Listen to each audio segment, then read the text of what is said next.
परळी अंधश्रद्धा निर्मूलन समितीच्या वतीने माननीय मुख्यमंत्री यांना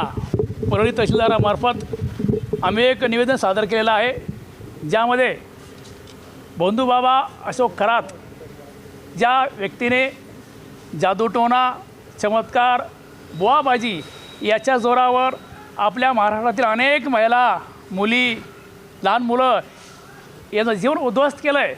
त्या नराधामाला फक्त अटक करून भागणार नाही, तर त्याला फाशी दिली पाहिजे आणि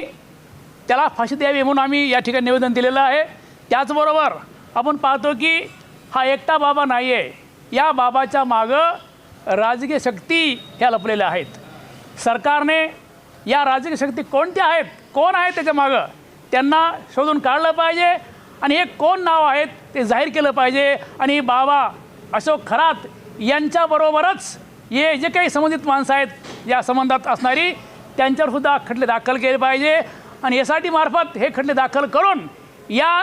संबंधित राजकीय पुढाऱ्यांनासुद्धा जनतेसमोर नागडं केलं पाहिजे आणि याला शिक्षा दिली पाहिजे अशी आमची मागणी आहे। त्याचबरोबर भविष्यामध्ये अशा प्रकारच्या घटना घडू नयेत यासाठी शासनाने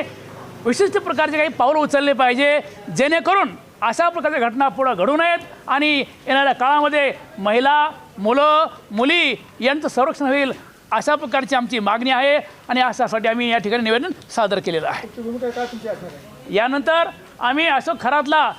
जास्तीत जास्त कडक शासन व्हावं यासाठी अशोक खरातच्या संदर्भामध्ये आम्ही मुख्यमंत्र्यांना वारंवार भेटणार आहोत आणि या अशोक खरातला फाशी कशी होईल याची तरतूद केली पाहिजे। त्याचबरोबर महाराष्ट्र अनिस कायदा 2013 आणि पोस्को या कायद्यात त्याला गुंतवलं पाहिजे आणि तो बाहेर आलाच नाही पाहिजे, यासाठी आमचा प्रयत्न असेल।